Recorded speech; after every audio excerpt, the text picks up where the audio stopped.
Homologous chromosomes. This is a karyogram which shows the 23 pairs of human chromosomes.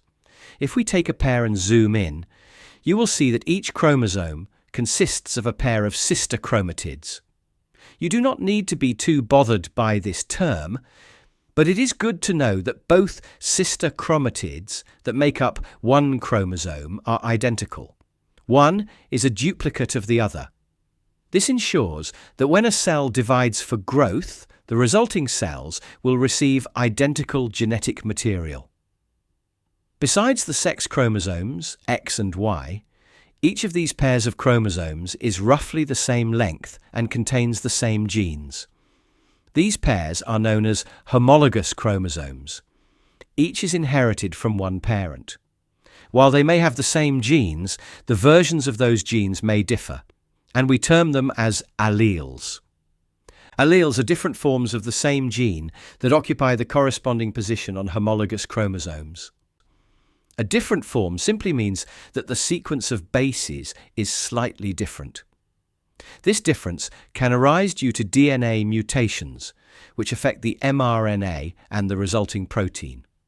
For example, an mRNA sequence transcribed from DNA may normally code for the amino acid glutamic acid, but if a mutation occurs in the DNA, the resulting mRNA may instead code for the amino acid valine.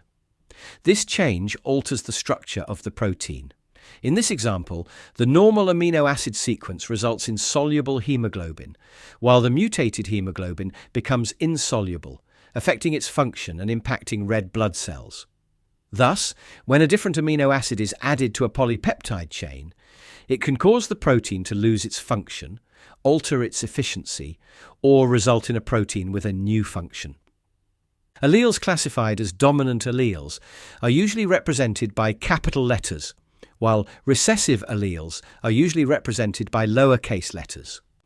When both alleles are the same, as in the case of genes A and B, this combination is called homozygous. For gene A, we say that it is homozygous dominant, while gene B is homozygous recessive. When both alleles are different, as in the case of genes C and D, we say that they are heterozygous. Whether a person is homozygous or heterozygous for a gene determines their genotype, which in turn affects their phenotype. Genotype refers to the genetic makeup of an organism, or the alleles that an organism possesses. This influences the phenotype, which is the observable trait or appearance of an organism. However, it is important to note that some phenotypes can be affected by the environment. For example, genes determine skin color, but exposure to sunlight can influence the shade of that color. Additionally, different genotypes can produce the same phenotype. This is the case for dominant alleles, where the phenotype coded by the allele is expressed in both homozygous and heterozygous genotypes.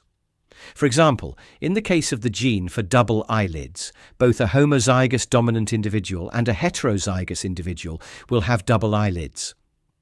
For recessive alleles, the phenotype only appears in the homozygous condition and will not be expressed in a heterozygous genotype. Before we conclude, take note of how the terms gene and allele are used.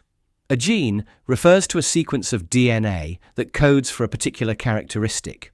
For example, this gene codes for insulin. An allele is a specific version of a gene, which can be dominant or recessive. For example, this is the dominant allele for double eyelids, or this is the recessive allele, and an individual with two copies will have single eyelids.